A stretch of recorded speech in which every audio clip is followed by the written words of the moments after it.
പാമ്പുകൾക്ക് മാളമുണ്ട്, പറവകൾക്ക് ആകാശമുണ്ട്, മനുഷ്യപുത്രന് തലചായ്ക്കാൻ ഒരിടമില്ല. പഴയ നാടകഗാനോ അല്ലേ? അതെ അതെ. ഇപ്പം പാമ്പുകൾക്ക് മാളമല്ല, പാമ്പുകൾ നാട് മുഴുവനുമുണ്ട്. വീടുണ്ട്, തലേണയുണ്ട്, കിടക്കയുണ്ട്, എവിടെ കിടക്കുകയാണ്, കൂടെ കിടക്കുന്ന അവസ്ഥയാണ്. എന്തായാലും പട്ടിയുടെ ഒരു അവസ്ഥയിൽ എത്തിയില്ല എന്നുള്ളത് ഭാഗ്യമാണ്. കാരണം പാമ്പിനെ കൊല്ലാൻ സമ്മതിക്കുന്നുണ്ട്. പട്ടിയാണെങ്കിൽ കൊല്ലാൻ സമ്മതിക്കില്ലായിരുന്നു. ഞെട്ടിക്കുന്ന വാർത്തകളാണ് നമ്മളിപ്പോൾ ഓരോ ദിവസവും കേട്ടുകൊണ്ടിരിക്കുന്നത്. കുട്ടികൾ, പ്രായമായവരൊക്കെ മരണപ്പെട്ടുകൊണ്ടിരിക്കുകയാണ്. എത്രയോ കുട്ടികൾ ICUവിൽ കിടക്കുകയാണ്. ഇതെന്തുകൊണ്ടാണ് ഇങ്ങനെ സംഭവിക്കുന്നത്? കാടുള്ളിടത്തൊക്കെയാണ് സാധാരണ ഇത്തരത്തിലുള്ള ഇഴജന്തുക്കൾ ഉണ്ടാവുക എന്നാണ് നമ്മൾ ധരിച്ചു വച്ചിരിക്കുന്നത്. അതിൻ്റേതായ രീതിയിൽ നമ്മൾ അവിടെയൊക്കെ ആ വഴി പോകുമ്പോൾ സുരക്ഷിതമായി പോകാൻ നോക്കും. അതെ. പക്ഷേ ഇപ്പോൾ വീടുകൾക്കകത്തേക്ക് വരിക ഇങ്ങനെയൊക്കെ ആയി തീർന്നിരിക്കും. ഇത് ഏറ്റവും വ്യക്തമായ ഒരു ഉദാഹരണം എനിക്ക് പറയാനാണെങ്കിൽ എങ്ങനെയാണ് തെരുവ് നായകൾ ഉണ്ടാകുന്നത്. നമ്മൾ ഗവേഷണം നടത്തിയപ്പോൾ നമുക്ക് മനസ്സിലായി, തെരുവ് നായകൾ അധികവും തെരുവിൽ ജനിക്കുന്നവരല്ല. അവർ ഏതെങ്കിലും വീട്ടിൽ ജനിക്കുന്നു. പെൺപട്ടിയാണെങ്കിൽ തെരുവിൽ കൊണ്ടുവിടും. ചിലർക്ക് അധികം പട്ടികളുണ്ടെങ്കിൽ, ആൺപട്ടിയാണേലും തനിക്ക് ഒന്ന് മതി, അല്ലെങ്കിൽ ഏറ്റവും നല്ലതിനെ ഒന്ന് എടുത്തിട്ട് ബാക്കി 5-6 ഒന്നിച്ച് ഞാവെന്ന് പറയുന്ന പ്രായത്തിൽ തന്നെ കൊണ്ടുവന്ന് റോഡിലോ ചന്തയിലോ എവിടെയെങ്കിലും ഒരു കിഴിക്കകത്ത് കൊണ്ടുവന്നിട്ട് ഇറക്കി അങ്ങ് വിടും. ഇത് ഇങ്ങനെയാണ് തെരുവ് നായ്ക്കൾ പെരുകിയത്. അപ്പോൾ ഇപ്പം ഗവൺമെൻറ് തന്നെ കർശനമായ നിർദ്ദേശം, സുപ്രീം കോടതി ഉൾപ്പെടെ പറഞ്ഞിട്ടുണ്ട്, തെരുവിൽ നായയെ ഉപേക്ഷിക്കാൻ പാടില്ല, അതിന് ഫീഡ് ചെയ്യാൻ പാടില്ല എന്നൊക്കെയുള്ള നിർദ്ദേശം വരാൻ കാര്യം എന്താണ്? തെരുവിൽ നായ്ക്കൾക്ക് യഥേഷ്ടം വളരാനുള്ള സൗകര്യം നമ്മൾ ഒരുക്കി കൊടുത്തു. അവസാനം തെരുവ് നായ കാരണം നമുക്ക് റോഡിൽ സഞ്ചരിക്കാൻ പറ്റാത്ത അവസ്ഥ വന്നു. ഇപ്പോൾ പണ്ട് മുതലേ നമ്മളൊരു തിയറി വെച്ചിട്ടുണ്ട്, വന്യമൃഗങ്ങൾക്ക് കാടും മനുഷ്യന് നാടും. അതിന് അവർക്ക് പ്രൊട്ടക്ഷൻ കൊടുത്ത് അവിടെ ഒരു സംവിധാനം നമ്മൾ ഉണ്ടാക്കിയിട്ടുണ്ട്.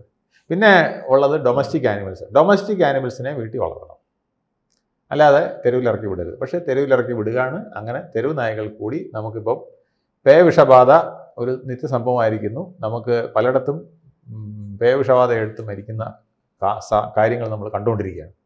ഏതാണ്ട് ഇതുപോലെയാണ് ഇപ്പം പാമ്പുകളും എന്നുള്ളതാണ് ഞാൻ 1-2 വ്യക്തികളുമായിട്ട് സംസാരിച്ച് മനസ്സിലായത്. അതിൽ ഞാൻ വേറൊരു ചാനലിൽ വാവാ സുരേഷുമായിട്ടൊരു ഇൻ്റർവ്യൂ നടത്തിയിരുന്നു. അതിൽ അദ്ദേഹം പറഞ്ഞത്, എനിക്കിത് പറയാൻ മടിയുണ്ട് എന്ന് പറഞ്ഞിട്ട് എന്നോട് ആദ്യമേ പറഞ്ഞിരുന്നു. പക്ഷെ ഞാൻ കുത്തി ചോദിച്ചപ്പോൾ അദ്ദേഹം പറഞ്ഞു, പലരും ഇപ്പം വാവാ സുരേഷിനെ കണ്ടുകൊണ്ട് ഡ്യൂപ്ലിക്കേറ്റ് വാവാ സുരേഷുമാരോ ആവാൻ വേണ്ടിയിട്ട് പലയിടത്തും പാമ്പിനെ പിടിക്കുകയും വേല കാണിക്കുകയൊക്കെ ചെയ്യും. ചിലരെ ട്രെയിനിങ് കൊടുത്ത് തന്നെ വിട്ടിട്ടുണ്ട്. ഇവരൊക്കെ പാമ്പിനെ പിടിച്ചു കഴിഞ്ഞാൽ എവിടെ പോകുന്നു എന്നാരും, എല്ലാവരും വീട്ടിൽ നിന്ന് പാമ്പിനെ പിടിച്ചുകൊണ്ട് പോയി കെട്ടി പൂട്ടി ചാക്കിനകത്ത് കൊണ്ടുവന്നു. ഇവർ പലപ്പോഴും വനം വകുപ്പിനെ ഏൽപ്പിക്കാറില്ല, അല്ലെങ്കിൽ മറ്റു സ്ഥലത്ത് എത്തിക്കാറില്ല. ഇത് തുറന്നു വിടുകയാണ് ചെയ്യുന്നത്. പക്ഷെ വാവാ സുരേഷും റോഷ്നിയുണ്ട് ഇപ്പോൾ. അതെ അതെ, റോഷ്നി ഒരു ഫോറസ്റ്റ് ഉദ്യോഗസ്ഥൻ. ഇവർ രണ്ടുപേരും നമ്മുടെ അറിവ് സയന്റിഫിക് ആയിട്ടാണ് സയന്റിഫിക് ആയിട്ട് പിടിക്കുന്നു. അതിനെ വനത്തിലാണ് ഉപേക്ഷിക്കുന്നത്. അതിന്റെ ആവാസ വ്യവസ്ഥയിലാണ് തലത്ത് തന്നെ ഇപ്പം രാജവമ്പാലയൊക്കെ പിടികൂടിയിട്ടുള്ള വാവാ സുരേഷ് അവരുടെ ഏരിയയിലാണ് അതിനെ കൊണ്ട് വിടുന്നത്. അവിടെ തന്നെ വാവാ സുരേഷ് എന്നോട് പറഞ്ഞത്, ആ ഇന്റർവ്യൂവിൽ പറഞ്ഞത്, ഈ ആവാസ വ്യവസ്ഥയെന്ന് നമ്മൾ പറയുന്നതാണ്. ഇപ്പം നമ്മളെ ഒരാളെ പിടിച്ച് നമ്മൾ നമ്മുടെ വീട്ടിൽ പോകുകയാണെങ്കിൽ നമുക്ക് പ്രശ്നമൊന്നുമില്ല, അറിയാം എങ്ങനെ പോകണം, എവിടെ പോകണം, അവിടെ വീട്ടിൽ ചെന്നാൽ എങ്ങനെ ഇരിക്കണം, വെളിയിലിറങ്ങിയാൽ എവിടെ പോയി സാധനങ്ങൾ വാങ്ങിക്കണം, ഇതൊക്കെ നമുക്കറിയാം. ഇതേ നമ്മളെ പിടിച്ച് നാഗാലാൻഡിൽ കൊണ്ടിറക്കി ആവാസ വ്യവസ്ഥ ഉള്ളതാണെന്ന് പറഞ്ഞുകൊണ്ട് വിട്ടാൽ നമ്മൾ കറങ്ങിപ്പോവും. ഭാഷ അറിയില്ല, നമുക്ക് ആ പരിസരം അറിയില്ല, നമുക്ക് പലപ്പോഴും സർവൈവ് ചെയ്യാൻ വെള്ളം വേണമെന്ന് പറയാൻ പോലും അറിയാത്ത അവസ്ഥയെത്തും, ഇല്ലേ? ഇതിനേക്കാൾ ഗുരുതരമാണ് വന്യജീവികൾക്ക്. അവരവരുടെ പരിസരവുമായി മാത്രം ബന്ധപ്പെട്ട് ജീവിക്കുന്നവരാണ്. പരിസരം വിട്ട് അവരെ കൊണ്ടുവിട്ട് കഴിഞ്ഞാൽ അത് കുറച്ച് ദിവസത്തെ ഒരു പരിചയം വരുന്നത് വരെ അവർക്കൊരു ഒബ്സർവേഷൻ ഇല്ലെങ്കിൽ അവർ ഗുരുതരമായ പ്രശ്നത്തിലേക്ക് പോകുന്നവർ. ഒന്നുകിൽ എവിടെയെങ്കിലും പോയി ചത്തുപോകും, ഇല്ലെങ്കിൽ അവർ അവിടുന്ന് രക്ഷപ്പെട്ട് നാട്ടിൻപുറത്തോ എവിടെയെങ്കിലും ഇറങ്ങി വന്ന് ആഹാരമുള്ളിടത്തേക്ക് താമസം മാറ്റും. അങ്ങനെയും സംഭവിക്കുന്നത്. അപ്പം ഈ അഭിനവ പാമ്പ് പിടുത്തക്കാരാണ് ഇതിനെ വഴിയിലങ്ങ് തള്ളുന്നതല്ലേ എന്നാണ് ഇപ്പോഴത്തെ ഒരു നിഗമനം. നമ്മൾ പാമ്പിനെ, എൻ്റെ വീട്ടിൽ നിന്ന് ഇപ്പോൾ പാമ്പിനെ പിടിക്കുന്നു, ഞാൻ രക്ഷപ്പെട്ടു, അയാൾക്ക് ഇച്ചിരി പൈസയും കൊടുത്ത് വിടും. ഇയാൾ ഓട്ടോറിക്ഷ പിടിച്ച് അയാളുടെ വീട്ടിലേക്ക് പോകുന്ന വഴിക്ക് ഇത് വന്യജീവി വനം വകുപ്പിൻ്റെ ഓഫീസിൽ കൊണ്ടെത്തിക്കാൻ ചിലപ്പോൾ പോയെന്നിരിക്കില്ല, അല്ലെങ്കിൽ പിന്നെ ഏതെങ്കിലും വനത്തിൻ്റെ പ്രദേശത്ത് കൊണ്ട് വിടാമെന്നും വിചാരിക്കില്ല. അയാൾ എന്ത് ചെയ്യും? പോകുന്ന വഴിക്ക് എവിടെയാണ് ഇച്ചിരി കാടും പൊന്തക്കാടും ഒക്കെ ഉള്ളതെന്ന് വെച്ചാൽ അവിടെ ഇതിനെ തുറന്നു വിട്ട് പോകും. ഇതിനെ കൊന്നിട്ട് കുഴിച്ചിട്ടാലും കുഴപ്പമില്ല, ഇതിങ്ങനെ തുറന്നു വിടുന്നത് വലിയ അപകടമാണ് എന്നുള്ളതാണ് ഇപ്പോൾ പൊതുവെ അറിയാം. അല്ലെ, പാമ്പുകളെ പിടിക്കാനായിട്ട് ധാരാളം ആൾക്കാരുണ്ടല്ലേ ഇപ്പോൾ ഇത് അതായത് വാവ സുരേഷിന് പിന്നെ കേരളത്തിലും ഇന്ത്യയിലും മാത്രമല്ല ആഗോളതലത്തിൽ പ്രസിദ്ധിയായി. ഇങ്ങനെ ഒരാൾ കയ്യിൽ പാമ്പിനെ പിടിക്കുന്നൊക്കെ പറഞ്ഞപ്പം പലരും വിദേശത്തു നിന്ന് വരെ വന്ന് അദ്ദേഹത്തിൻ്റെ ഇൻ്റർവ്യൂ എടുക്കുകയും ഫോട്ടോ എടുക്കുകയും പിടിക്കുന്ന രീതി നോക്കുകയൊക്കെ ചെയ്യുന്ന അവസ്ഥ വന്നിട്ടുണ്ട്. ഇപ്പോൾ വാവ സുരേഷ് ആകാനായിട്ട് പേരെടുക്കാൻ വേണ്ടിയിട്ട് ഒത്തിരി പേര് ഇറങ്ങിയിട്ടുണ്ടെന്നുള്ളതാണ് സത്യം. അങ്ങനെയാണ് ഫോറസ്റ്റ് ഡിപ്പാർട്ട്മെന്റ് നിർദ്ദേശം വെച്ചത്, ആർക്കും കയറി പാമ്പിനെ പിടിക്കാമെന്നുള്ള അവസ്ഥ മാറണം, ഞങ്ങളുടെ ട്രെയിനിങ് കൊടുത്തവർ മാത്രമേ പോകാവൂ എന്നൊക്കെ. പക്ഷേ എന്നിട്ടും അല്ലാതെ ഒത്തിരി പേര് പാമ്പ് പിടുത്തക്കാരായിട്ട് നടപ്പുണ്ട്. ഈ പാമ്പ് പിടുത്തക്കാരിൽ പലരും ഇങ്ങനെ കിട്ടുന്നിടത്ത് ഉപേക്ഷിച്ചിട്ട് പോകുന്ന സന്ദർഭമുണ്ട്. ഇത് വലിയ ഗുരുതരമാണ്. ഇപ്പം പിന്നെ സർപ്പങ്ങളൊക്കെ ആണെങ്കിൽ ഈ പിന്നെ മൂർഖനൊക്കെ ആണെങ്കിൽ മുട്ടയിടുന്ന സമയമാണ്. 40-50 മുട്ട വരെ ഇടും. കൊണ്ട് വിട്ട് കഴിയുമ്പോൾ അവിടെ എവിടെയെങ്കിലും മണത്തിരുന്നായിരിക്കും. എപ്പോഴാണ് അതിൻ്റെ പ്രജനന സമയം. അപ്പം ഈ സമയത്ത് അവനവിടെ നിന്ന് മുട്ടയിടും. മുട്ടയിട്ട് കഴിഞ്ഞാൽ ഈ കുഞ്ഞുങ്ങൾ തനിയെ വിരിഞ്ഞ് വന്ന് അവർ സ്വയം ഓടി നടന്ന് ഇരപിടിക്കുന്ന സമയമാണ്. അപ്പോൾ ഈ കൊച്ചു പാമ്പുകളൊക്കെ പലതും വെട്ടം കാണുന്നിടത്തും പലയിടത്തും കയറി വന്നിരിക്കും, വീടുകളിലേക്ക് കയറി വന്നിരിക്കും. അതുപോലെ അണലി പ്രസവിക്കുന്ന സമയം ഇപ്പോഴാണ്. ആ സമയത്ത് അണലിയുടെ കുഞ്ഞുങ്ങൾ പ്രസവിച്ചു കഴിഞ്ഞാൽ ഇറങ്ങി ഇതുപോലെ പല സ്ഥലങ്ങളിൽ പോയി അവർ സ്വയം ഇരപിടിച്ചൊക്കെയാണ് നടക്കുന്നത്. അല്ലാതെ പാമ്പിന് നമ്മുടെ സിംഹമൊന്നും കൊടുക്കുന്ന പോലെ അല്ലെങ്കിൽ പുലി കൊടുക്കുന്ന പോലെ ഒരു പ്രത്യേക ട്രെയിനിങ് ഒന്നും കൊടുക്കാറില്ല. സിംഹം പുലിയൊക്കെ കുറച്ച് ദിവസത്തേക്ക് ട്രെയിനിങ് കൊടുക്കും മൃഗങ്ങൾക്ക്, എങ്ങനെ ഇര പിടിക്കണമെന്നുള്ളത്. പാമ്പ് അങ്ങനെ ഒരു ട്രെയിനിങ് കൊടുക്കാറില്ല. പ്രത്യേകിച്ച് ഈ മുട്ട വിരിഞ്ഞ് കഴിഞ്ഞാൽ അന്നേരം അമ്മയെ ഉപേക്ഷിച്ചിട്ട് പോകും. ബാക്കി അതുവരെ ഒരു സംരക്ഷണത്തിനായിട്ട് ഇവരിവിടെ കറങ്ങി നടക്കും, മാതാവ്. അത് കഴിഞ്ഞ് കളയും. അപ്പോൾ ഇവരെ മറ്റു പാമ്പുകൾ തന്നെ പിടിച്ച് തിന്നും. ചില പാമ്പുകളെ മറ്റു പാമ്പുകൾ തന്നെ പിടിച്ച് തിന്നും. ഇല്ലാത്തത് രക്ഷപ്പെടുന്നത് ഇങ്ങനെ വെട്ടവും വെളിച്ചമോ കാണുന്നിടത്തേക്ക് പോയി അവിടുന്ന് ചെറിയ പ്രാണികളെയൊക്കെ പിടിച്ച് തിന്നുക, തവളയെ പിടിച്ച് തിന്നുക, പല്ലിയെ പിടിച്ച് തിന്നുക, ഇതിനൊക്കെ ആയിട്ടാണ് വരുന്നത്. വന്ന അവസാനം നമ്മുടെ വീട്ടിൽ പല്ലിയൊക്കെ ഉണ്ടല്ലോ പലയിടത്തും. അപ്പോൾ പല്ലിയൊക്കെ പിടിക്കാനുള്ള സൗകര്യത്തിന് അവിടെ എവിടെയെങ്കിലും ഒരു മാളത്തിൽ കയറിയിരിക്കും, നമ്മളറിയില്ല. വെട്ടം നമ്മൾ ഗേറ്റിൽ വരെ ഇപ്പോൾ വെട്ടമിടുന്ന കാലമാണ്. കള്ളന്മാരെ പേടിച്ചിട്ട് പുറത്ത് വെട്ടമിട്ടേക്കും പകൽ മുഴുവൻ, അല്ല രാത്രി മുഴുവൻ.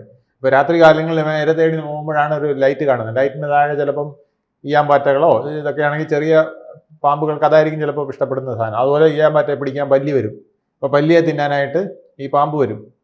പാമ്പ് അവിടെ കിടക്കുക. അപ്പോഴായിരിക്കും രാത്രി ഒരാൾ നടന്നു വരുന്നത്, അല്ലെങ്കിൽ സെക്കൻഡ് ഷോ കഴിഞ്ഞിട്ട് വരുന്നത്, അല്ലെങ്കിൽ വീട്ടിൽ നിന്ന് പിന്നെ ഒന്ന് മൂത്രം ഒഴിക്കുന്നത്, ചിലർ പുറത്തിറങ്ങുന്നത്. ആ സമയത്ത് കടിയേക്കും. ഇങ്ങനെയൊക്കെ ഒരുപാട് സംഭവങ്ങൾ നടക്കുന്നുണ്ടെന്ന് എന്നോട് പലരും ഇപ്പോൾ അഭിപ്രായം പറയുകയാണ്. അവസരവിഷയമായിട്ടുള്ള ഇൻ്റർവ്യൂവിൽ അദ്ദേഹം പറഞ്ഞത്, അശാസ്ത്രീയമായി പാമ്പ് പിടിക്കുന്നവരുണ്ട്, ഇപ്പോഴും പലയിടത്തും നടന്നവരുണ്ട്. അവർ അശാസ്ത്രീയമായി തന്നെ ഇതിനെ എവിടെയെങ്കിലും കൊണ്ട് തുറന്നു വിടും. അത് ഗുരുതരമായ പ്രശ്നങ്ങൾ ഉണ്ടാക്കുന്നതാണ്. അത് വളരെ വലിയൊരു വിപത്താണ്, ഇത് സൂക്ഷിക്കണം. പിന്നെ അദ്ദേഹം വേറൊന്നും പറഞ്ഞു, വാക്സിനേഷനുകൾ മറ്റേ പട്ടിക്ക് നമ്മൾ പിന്നെ ആൻറ്റി റാബീസ് എടുക്കുന്ന പോലെ ഈ ആൻറ്റി വെനത്തിലും ചില മോഡേൺ മാറ്റങ്ങൾ വരുത്തേണ്ടതുണ്ട്. പഴയ സിസ്റ്റം ഇപ്പോഴും അപ്ലൈ ചെയ്താൽ ചിലത് എഫക്റ്റീവ് ആകാതെ വരുന്നു എന്നൊക്കെ പറയുന്ന കാര്യമുണ്ട്. അതെല്ലാം മെഡിക്കൽ ഉദ്യോഗസ്ഥന്മാരും മെഡിക്കൽ ബോർഡും ഒക്കെ വളരെയധികം ശ്രദ്ധിക്കേണ്ടതാണ്. കേരളത്തിലെ ആരോഗ്യ വകുപ്പ് ഇതിനുള്ള നടപടികൾ എടുക്കുന്നു എന്ന് പറഞ്ഞു. അതായത് ഇപ്പോഴാണ് അതിന് ട്രെയിനിങ് ഒക്കെ. ഏത് പാമ്പ് കടിച്ചു എന്നുള്ളത് ജീവനക്കാർക്ക് പ്രത്യേകം ട്രെയിനിങ് കൊടുക്കണമെന്നാണ് പറഞ്ഞിരിക്കുന്നത്.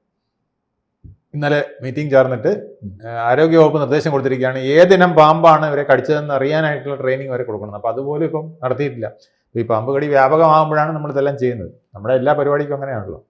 വെടിക്കെട്ട് നടന്നു, അപകടമുണ്ടായി, അപ്പോഴാണ് നമ്മൾ വെടിക്കെട്ട് ദുരന്തത്തിനെക്കുറിച്ചും അതിൻ്റെ അപാകതയെക്കുറിച്ചും പഠിക്കുന്നതും പറയുന്നതും. ആ കമ്മീഷൻ്റെ ഒരു റിപ്പോർട്ട് കിട്ടും, ആ റിപ്പോർട്ട് അവിടെ വെച്ച് ഇട്ട് പോകും. കുറ്റിങ്ങൽ ദുരന്തത്തിൻ്റെ റിപ്പോർട്ട് അവിടെ ഇരിപ്പുണ്ട്. ആ റിപ്പോർട്ടിൽ പറഞ്ഞ ഒരു കാര്യവും നടപ്പിലാക്കിയിട്ടില്ല. അപ്പോൾ വീണ്ടും തൃശ്ശൂർ വെടിക്കെട്ട് ദുരന്തം ഉണ്ടായി. ഉടനെ തന്നെ അതിന് വീണ്ടും രാമേന്ദ്രൻ കമ്മീഷനെ വെച്ചിട്ടുണ്ട്. രാമേന്ദ്രൻ കമ്മീഷനും അദ്ദേഹം പഠിച്ച് ഇതുപോലൊരു റിപ്പോർട്ട് കൊടുക്കും, അതും അവിടെ ഇരിക്കും. അത് കഴിയുമ്പോൾ വേറൊരു സ്ഥലത്ത് വെടിക്കെട്ട് വരും, അപ്പോഴും ഒരു കമ്മീഷനെ വയ്ക്കും, അവരും പഠിച്ച് സെക്രട്ടേറിയറ്റിനകത്ത് കൊടുക്കും. മനസ്സിലല്ലേ? ഇത് അവിടുത്തെ ഒന്നേ ഗോഡൗണിലിരിക്കും, അവിടുത്തെ സ്റ്റോർ റൂമിലിരിക്കും. കുറച്ച് നാൾ കഴിയുമ്പം 10 വർഷം കഴിയുമ്പോൾ ഈ പഴയ ഫയലുകൾ കത്തിച്ച് കളയുമ്പം ഇതും ഡിസ്പോസൽ ആയി മാറും. അതുകൊണ്ട് നമ്മൾ നമ്മുടെ ആ ഒരു രീതിക്ക് മാറ്റം വരേണ്ടിയിരിക്കുന്നു. സർക്കാരിൽ ഇത്തരം കാര്യങ്ങൾക്ക് കർശനമായ നടപടികൾ എടുക്കാനും നിർദ്ദേശങ്ങൾ നൽകാനും അപാകതകൾ പരിഹരിച്ച് മുന്നോട്ട് പോകാനും കഴിഞ്ഞില്ലെങ്കിൽ നമ്മുടെ ആരോഗ്യ വകുപ്പും ജനങ്ങളുടെ ആരോഗ്യവും പ്രതിസന്ധിയാവും. കൂടുതൽ വാർത്തകളും വിശേഷങ്ങളും നിങ്ങളിലേക്ക് എത്താൻ ABC മലയാളം സബ്സ്ക്രൈബ് ചെയ്യുക, ബെൽബട്ടനും അമർത്തുക.